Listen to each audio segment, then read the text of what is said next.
বন্দে মাতরম। আপনারা দেখলেন 1971 সালেই 16 ডিসেম্বর পূর্ব পাকিস্তানি সেনাবাহিনী ভারতের কাছে কিভাবে আত্মসমর্পণ করল, স্বাধীন হলো বাংলাদেশ। কিন্তু তার জন্য আমার কত মায়ের সম্মানহানি হলো, কত তরুণ তাজা নওজোয়ান ওই বাংলার মাটিতে তারা প্রাণ দিয়েছিল। 1 কোটি হিন্দু শরণার্থী ভারতবর্ষে আশ্রয় পড়েছিল এবং এত কিছুর বিনিময়ে হলো বাংলাদেশের স্বাধীনতা। কিন্তু তারপরে কি হলো? 1972 সালে 10ই জানুয়ারি দিল্লির প্যারেড গ্রাউন্ড ময়দানে ইন্দিরা গান্ধী এবং শেখ মুজিবুর রহমানের ভাষণ আপনারা নিজে শুনুন।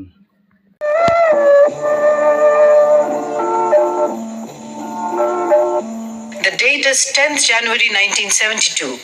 The mood is euphoric. Bangabandhu Sheikh Mujibur Rahman, newly released from a Pakistan jail, addresses a public meeting at Parade Ground, Delhi Cantonment, along with Srimati Indira Gandhi.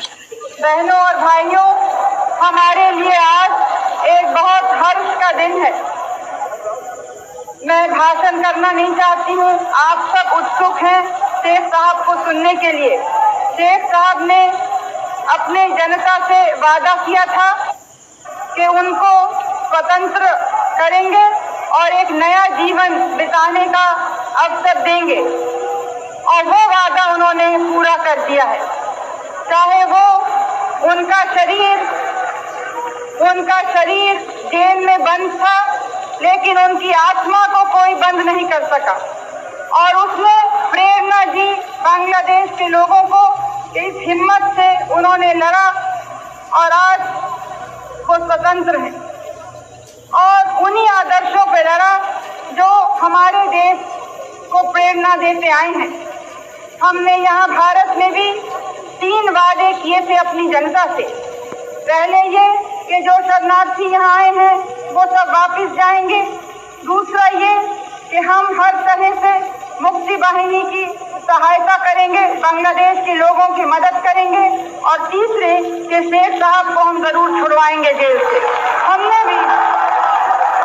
हमने भी अपने 3 वादे पूरे किए हैं, और अब शेख साहब जा रहे हैं अपने परिवार के पास, अपने प्यारी जनता के पास एक बहुत बड़ी चुनौती का सामना करने, अपने इस जनता को, इसको एक नया देश बनाना, एक मजबूत देश बनाना, एक प्रगतिशील देश बनाना, जहां धर्मनिरपेक्षता और लोकतंत्र के आदर्श सदा ऊंचे रहेंगे।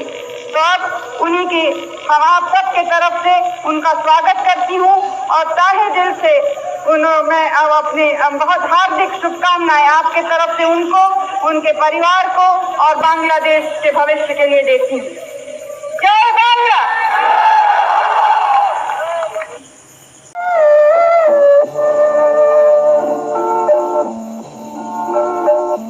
The date is 10th January 1972. The mood is euphoric. Bangabandhu Sheikh Mujibur Rahman, newly released from a Pakistan jail, addresses a public meeting at Parade Ground, Delhi Cantonment, along with Srimati Indira Gandhi. আমার ভাই ও বোনেরা,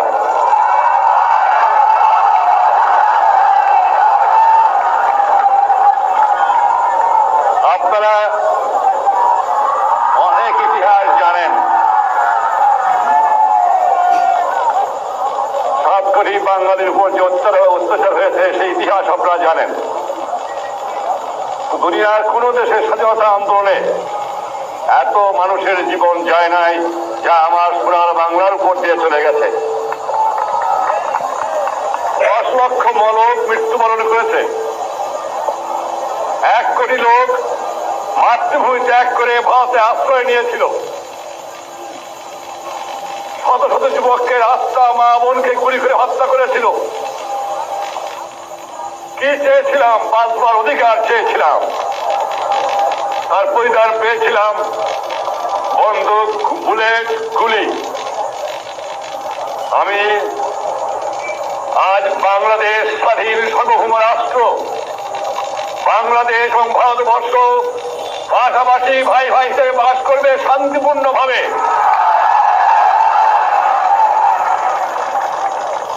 আপনাদের প্রধানমন্ত্রী, আপনাদের সরকার, আপনাদের সৈনিক বাহিনী, সৈন্যবাহিনী, আপনাদের জনসাধারণ যে সাহায্য এবং সহানুভূতি আমার দুঃখী মানুষকে দেখিয়েছে, চিরদিন বাংলার মানুষ তা ভুলতে পারবে না। ব্যক্তিগতভাবে আপনারা জানেন, আমি পশ্চিম পাকিস্তানের অন্ধকার ছেলের মধ্যে বন্দী ছিলাম দুদিন আগেও। শ্রীমতী গান্ধী আমার জন্য দুনিয়ার এমন জায়গা নাই যেখানে চেষ্টা করেন নাই আমাকে রক্ষা করার জন্য। আমি ব্যক্তিগতভাবে তার কাছে কৃতজ্ঞ। আমার ৬-৭ কোটি মানুষ ব্যক্তিগতভাবে তার কাছে এবং তার সরকারের কাছে কৃতজ্ঞ। আমার জনসাধারণ ভারতবর্ষের জনসাধারণের কাছে কৃতজ্ঞ। আর যেভাবে ১ কোটি লোকের খাওয়ার বন্দোবস্ত এবং রাজার বন্দোবস্ত আপনারা করেছেন, আমি জানি ভারতবর্ষের মানুষও দুঃখী আছে, সেখানে তারাও কষ্ট পাচ্ছে, তাদেরও অবহিত আছে। তা থাকতেও তারা সর্বস্ব দিয়েছে আমার লোককে সাহায্য করার জন্য। চিরদিন আমরা তা ভুলতে পারবো না। আমরা আশা করি, আজ জানেন বাংলাদেশ শেষ হয়ে গেছে। আমি সমস্ত সকল প্রকার সাহায্য সহানুভূতি আশা করি এবং এও আশা করি যে দুনিয়ার শান্তিপূর্ণ গণতান্ত্রিক যে মানুষ আছে তারা এগিয়ে আসবে আমার মানুষকে সাহায্য করার জন্য। ওই দিন অর্থাৎ 1972 সালের 10ই জানুয়ারি শেষ হয়ে গেল আমার বাংলাদেশি সমস্ত হিন্দু শরণার্থীদের জীবন। কারণ শেখ মুজিবুর রহমান ইন্দিরা গান্ধীর আবেদনে কোনো রকম সাড়া দিলেন না।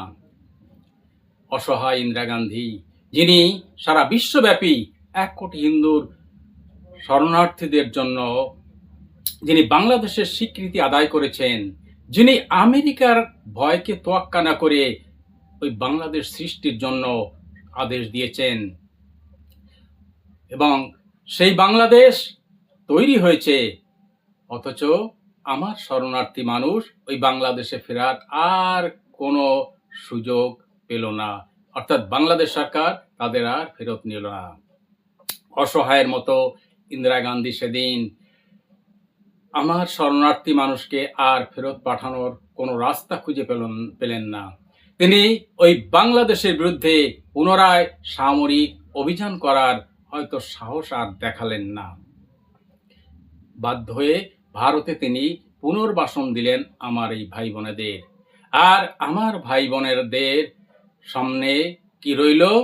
বিশ্বমাতা মা মহাকালীর চরণ এবং দেবাদিদেব মহাদেবের চরণ স্পর্শ করে নালিশ জানানো ছাড়া আর আমার ভাই বোনেদের সামনে কোনো পথ খোলা রইল না।